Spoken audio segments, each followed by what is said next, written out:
Bismillahirrahmanirrahim. Assalamualaikum warahmatullahi wabarakatuh. Alhamdulillah Rabbil alamin. Wassalatu wassalamu ala anbiya'il mursalin wa ala alihi wa sahbihi ajma'in. Asyhadu an la ilaha illallah wa asyhadu anna Muhammadar Rasulullah. Allahumma shalli ala sayyidina Muhammad wa ala ali sayyidina Muhammad. Saudara-saudara sekalian, pada pertemuan yang ketiga ini saya akan mengambil relevansi antara kepemimpinan dengan organisasi keagamaan. Jadi memang ada beberapa pakar yang mengkhususkan pembagian organisasi itu kepada beberapa jenis ya. Nah, diantaranya ada Amitai Etzioni pada tahun 1961 membagi organisasi itu kepada 3 organisasi ya. Ada organisasi order atau organisasi tatanan, organisasi ekonomi, dan organisasi budaya. Nah, organisasi order atau tatanan ini disebut juga organisasi koersif ya. Jadi pengendaliannya itu berdasarkan order goals ya. Tujuannya itu berdasarkan sesuatu yang ditentukan. Nah, ini pengendaliannya secara reward and punishment, yaitu penghargaan dan hukuman. Pada umumnya hubungan sosial organisasi order ini adalah bersifat paksaan. Nah, jadi orang diberlakukan sebagai objek. Organisasi order ini contohnya adalah seperti penjara. Jadi di penjara itu ada reward and punishment. Siapa misalkan orang yang melakukan kebaikan, maka dia akan diberikan ganjaran, misalkan diringankan hukumannya. Kemudian ada orang yang melakukan kesalahan, misalkan berantem di dalam penjara itu, dia akan diberikan hukuman, misalkan diisolasi di sebuah kamar gelap dan sebagainya. Nah, itu organisasi jenis yang pertama yang dijalankan secara koersif. Yang kedua, organisasi ekonomi, disebut juga organisasi utiliter ya. Pengendaliannya itu ya tujuannya yaitu tujuan ekonomi ya, economic goals. Nah, ini dikendalikan dengan reward and cost, dengan ganjaran dan harga. Organisasi utilitarian ini yaitu adanya hubungan pertukaran sosial secara rasional. Ini contohnya di perusahaan-perusahaan ya yang bergerak dalam bidang ekonomi dan sebagainya. Jadi ada orang yang berprestasi, maka dia diberi penghargaan, misalkan dinaikkan jabatannya, kemudian diberikan gaji yang ditingkatkan. Tetapi ada orang-orang yang prestasinya rendah, mungkin dia selain diturunkan juga gajinya diturunkan. Itu disebut dengan reward and cost ya. Jadi semakin tinggi penghasilannya, costnya juga akan bertambah. Semakin dia buruk prestasinya, maka dia penghasilannya berkurang dan perusahaan juga mengurangi pengeluarannya. Yang ketiga adalah organisasi budaya. Nah, organisasi budaya ini disebut juga organisasi normatif. Nah, dia dijalankan, dikendalikan dengan cara subculture goals, yaitu tujuannya itu untuk melayani budaya. Hubungan pada organisasi budaya ini bersifat normatif, yaitu menggunakan simbol-simbol norma. Orang yang di organisasi normatif ini, orang diberlakukan sebagai subjek, ya, yaitu sebagai pelaku-pelaku yang dihargai keberadaannya. Di dalam organisasi normatif ini, contoh yang paling nyatanya adalah organisasi keagamaan. Nah, jadi organisasi keagamaan ini tentu nanti bagaimana cara mengendalikannya si pemimpin itu, yaitu dengan tujuannya itu melayani budaya atau normatif. Saudara sekalian, organisasi keagamaan dengan demikian disebut sebagai organisasi normatif ya, golongan ketiga menurut Amitai Etzioni tadi. Nah, kekuatan normatif itu sebagai sumber utama dalam mengontrol partisipan organisasi. Jadi norma-norma, simbol-simbol ya, bisa misalkan tentang baik buruk ya, tentang pahala dosa, tentang sorga neraka, kemudian tentang nilai-nilai yang diagungkan. Nah, itu sebagai alat utama untuk mengontrol partisipan organisasi normatif ini. Yang selanjutnya, komitmen yang tinggi terhadap organisasi merupakan karakteristik pada keanggotaan organisasi normatif. Ya. Jadi di organisasi normatif ini komitmennya itu sangat tinggi karena berkaitan dengan simbol-simbol, apalagi kalau dikaitkan dengan simbol agama. Jadi orang itu rela berkorban, bahkan ada yang sampai mengorbankan dirinya, keluarganya, hartanya dan sebagainya demi membela organisasi normatif ini. Kemudian yang selanjutnya, kekuatan normatif cenderung lebih menimbulkan tanggung jawab dibandingkan dengan kekuatan utiliter dan koersif. Nah, jadi menurut Amitai Eshrioni ini kekuatan norma-norma agama ya, pemimpin yang menjalankan ini lebih kuat tanggung jawab di masyarakat untuk melaksanakan keinginan pemimpin itu dibandingkan dengan organisasi utiliter dan koersif. Dalam organisasi utiliter dan koersif, misalkan orang itu taat ketika gajinya di sebuah perusahaan itu besar, tetapi jika ada perusahaan yang menawarkan lebih besar, mungkin dia loncat ke perusahaan lain. Demikian juga di organisasi koersif ya, itu kadang-kadang bisa diatur dengan keuangan dan sebagainya, misalkan dengan menyogok orang kemudian bisa diringankan dari hukumannya. Nah, yang selanjutnya, kekuatan atau kualitas pribadi merupakan kekuatan normatif, dilandasi oleh kekuatan simbol, berfungsi menggugah komitmen anggota organisasi. Nah, saudara sekalian, di organisasi normatif itu ya, kualitas pribadi itu sesuatu yang sangat penting. Jadi kalau pemimpinnya itu memiliki moralitas yang tinggi ya, komitmen yang tinggi terhadap organisasi, terhadap tujuan, kemudian dia juga membuktikan bahwa omongannya sesuai dengan kelakuannya, maka itu akan menjadikan dia sebagai orang yang memiliki kekuatan di organisasi normatif itu. Nah, terutama dilandasi oleh kekuatan simbol ya, simbol akhlak tadi, misalkan apa yang dia bicarakan sesuai dengan apa yang dia kerjakan dan sebagainya, itu kemudian menggugah komitmen anggota organisasi. Yang selanjutnya, dalam organisasi normatif cenderung terdapat pejabat atau tokoh pimpinan informal yang mampu mengendalikan hampir semua partisipan organisasi secara efektif. Jadi terutama organisasi normatif ini timbul dalam kepemimpinan informal, kepemimpinan di masyarakat dan sebagainya. Itu kemudian lebih banyak contohnya dalam organisasi normatif ini, dan dia cenderung secara efektif mampu mengendalikan orang-orang partisipan. Kemudian posisi pengendali organisasi normatif diseleksi dari tenaga-tenaga yang memiliki pengaruh pribadi.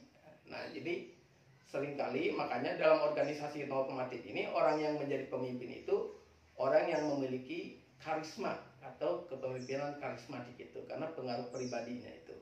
Jadi penting saudara sekalian, bagi Anda calon pemimpin muslim itu untuk meningkatkan kualitas pribadi ya, yang dari berbagai sudut pandang, dari sudut fisik ya, misalkan pakaian sesuai nggak dengan dia sebagai calon pemimpin. Dari tampilan pribadi ya, rambut itu harus rapi, misalkan tidak boleh acak-acakan, misalkan kemudian jangan sampai menggunakan gelang bahar dan sebagainya, karena itu adalah simbol dari preman misalkan ya. Nah, ini tentu saja dari pakaian, dari penampilan, dari tutur kata dan sebagainya itu sangat diperhatikan. Yang selanjutnya, sejalan dengan pendapat dari Amitai Eshrioni di atas, ada pendapat dari John French dan Bertram Raven ya. Menurut mereka ada 5 macam kekuatan pengaruh dari pimpinan terhadap yang dipimpin, yaitu 1, kekuatan menekan atau coercive power. Bawahan khawatir menerima hukuman jika tidak menaati atasan. Tadi disebutkan sebagai reward and punishment. Yang kedua, kekuatan penghargaan, yaitu reward power.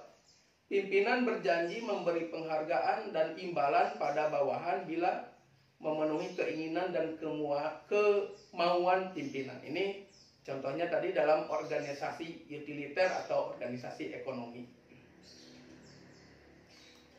Yang selanjutnya yang ketiga, kekuatan legitimasi atau legitimate power. Di sini posisi pimpinan dalam organisasi menyebabkan tindakan yang diambilnya resmi dan sah.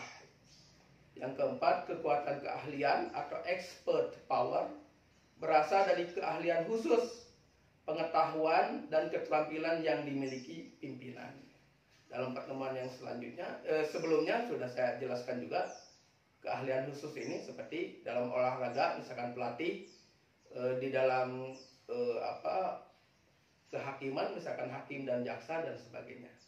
Ya, yang kelima, kekuatan referensi atau referent power berdasarkan atas kekaguman dan rasa hormat bawahan terhadap pimpinan. Nah, ini yang berkaitan dengan organisasi normatif tadi yang oleh Etzioni disebutkan. Jadi kekuatan pribadi dari si pemimpin itulah yang menjadi keutamaan. Di sini disebut sebagai kekuatan referensi. Oleh karenanya sekali lagi, calon pimpinan organisasi Islam, organisasi dakwah itu harus memiliki cerminan pribadi yang baik. Ya.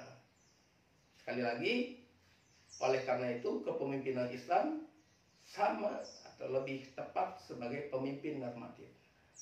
Pak Quraish Shihab misalkan di sini memberikan perbandingan pemimpin dan manajer, ya. Jadi kata beliau, manajer itu bersifat reaktif dan responsif terhadap perubahan dan masalah yang dihadapinya. Jadi lebih kepada reaktif, ya, dan responsif. Nah, sedangkan pemimpin itu bersifat proaktif dan visioner.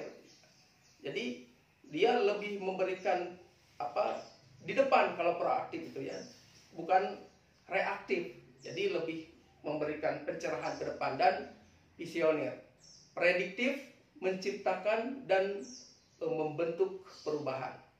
Kemudian yang kedua, manajer itu sangat peduli untuk mengerjakan sesuatu dengan benar, doing the thing right.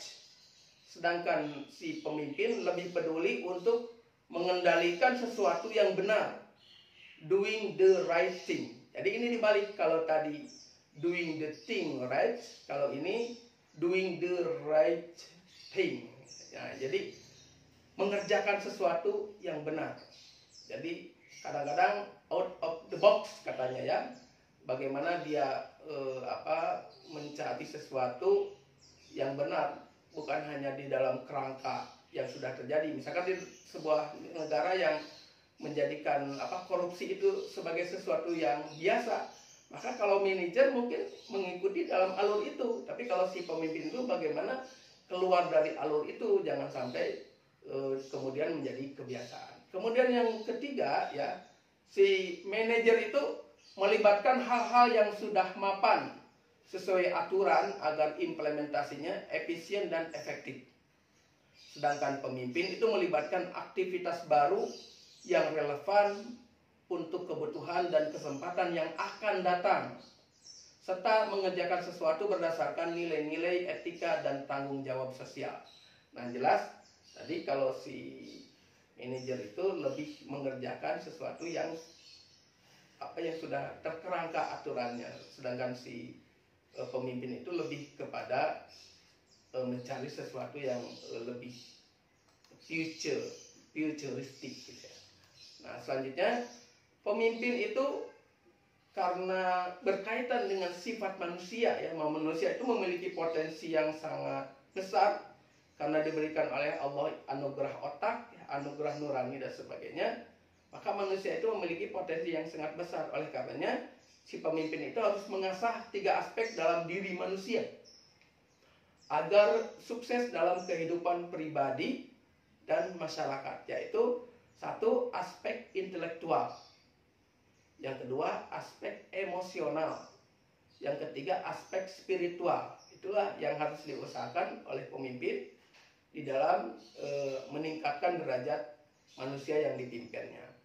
Nah, ada juga yang memperkenalkan, ya, kalau tadi 3 hal, ada yang memperkenalkan lebih rinci lagi, yaitu satu, IQ, ya, intelligent question. Nah, ini adalah kemampuan intelektual. Jadi pemimpin harus mengasah dirinya dan pengikutnya kemampuan intelektualnya. Yang kedua adalah EQ, ya, atau EI, ya, emotional question dan intelligent question. Ini sebagai kemampuan memahami apa yang dirasakan atau dipikirkan oleh orang lain. Di pertemuan sebelumnya saya menyebutkan ada kecerdasan emosi, ya, bagi pemimpin itu. Yang ketiga adalah SQ atau SI, ya, spiritual question atau spiritual intelligence. Nah, ini adalah kemampuan menggunakan ketulusan hati dan kedekatan kepada Tuhan. Kemudian yang keempat, EQ, adversity question, yaitu kemampuan menghadapi tantangan dan cobaan. Nah, ini lebih rinci lagi, karena di dalam kerangka kepemimpinan dan kemanusiaan itu pasti ada tantangan dan cobaan. Itu maka dia harus bisa meningkatkan itu dari partisipan organisasinya. Saudara sekalian, sekali lagi, diskusi kepemimpinan Islam berarti berwacana tentang kepemimpinan spiritual, ya, dikaitkan dengan yang barusan disebutkan, kecerdasan spiritual. Ada 4 syarat pokok pimpinan spiritual. Ini dikaitkan dengan sifat Nabi.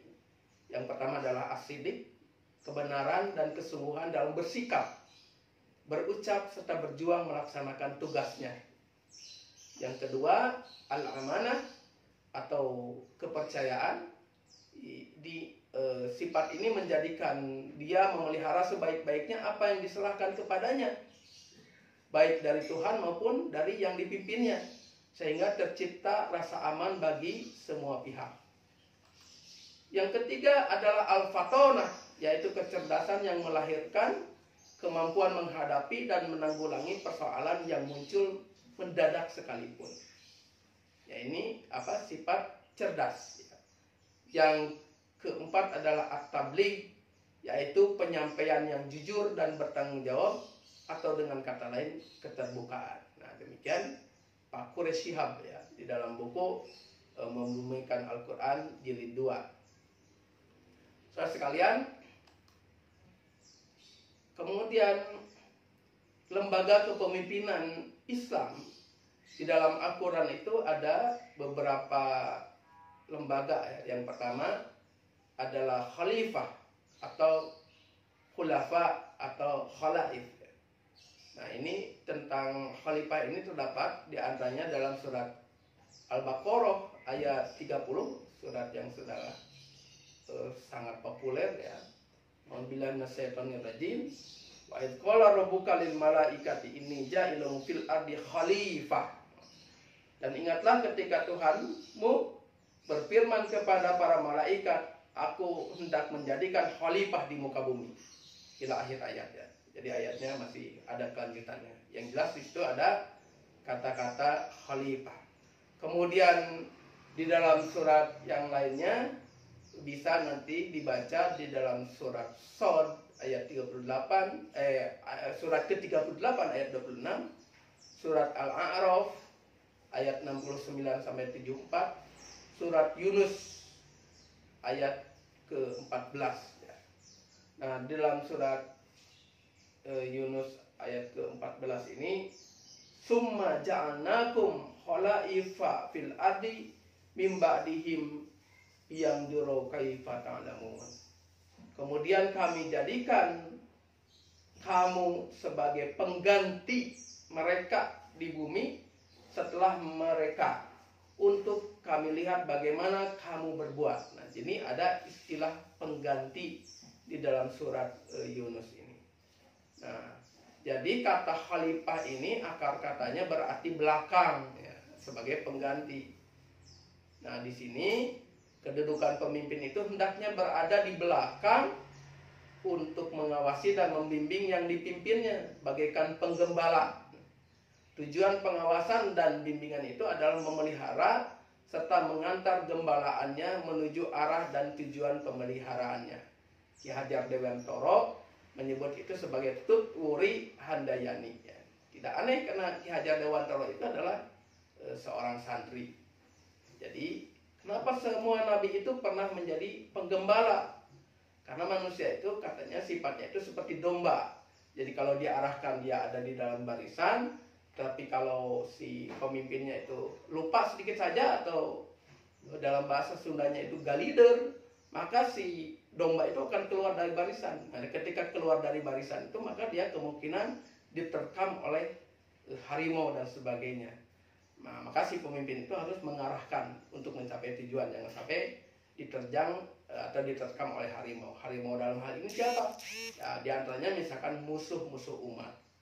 Yang kedua, lembaga kepemimpinan dalam Islam yang dikenalkan oleh Al-Quran itu adalah imam, ya, atau al-a'immah.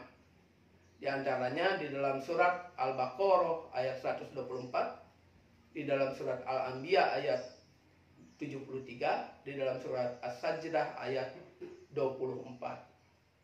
Nah, saya di sini mengambil salah satunya yaitu surat Al-Baqarah yang akan saya bacakan.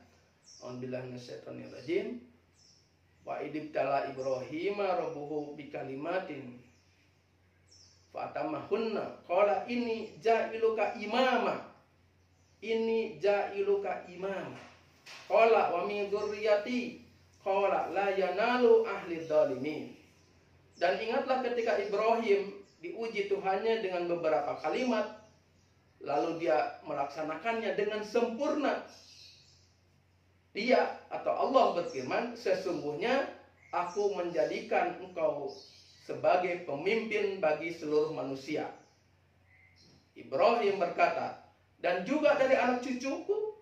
Allah berfirman, benar, tetapi janjiku tidak berlaku bagi orang-orang yang dolim. Nah, jadi Allah itu akan menjadikan kita, umat Nabi Ibrahim dan selanjutnya umat Nabi Muhammad itu sebagai pemimpin. Tetapi itu hanya berlaku bagi orang-orang yang tidak berlaku dolim. Saudara sekalian, kata imam ini terambil dari kata amma ya ummu, yang artinya menuju, menumpuk, meneladani. Imam dalam arti pemimpin adalah yang diteladani oleh masyarakatnya sekaligus selalu berada di depan. Ia bukan saja mampu menunjukkan jalan meraih cita-cita masyarakatnya, tetapi juga dapat mengantar mereka ke pintu gerbang kebahagiaan. Seorang pemimpin tidak sekedar menunjukkan, tetapi juga mampu memberi contoh aktualisasinya.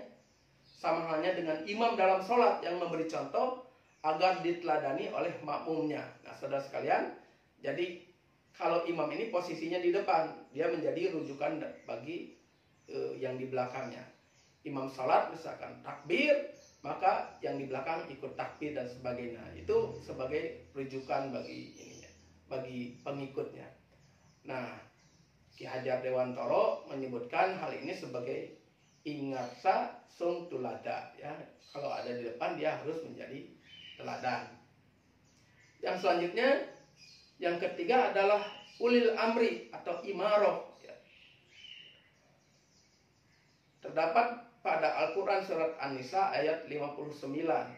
A'udzubillahi minasyaitonir rajim. Ya ayyuhalladzina amanu atiiullaha wa atiiur rasul wa ulil amri minkum.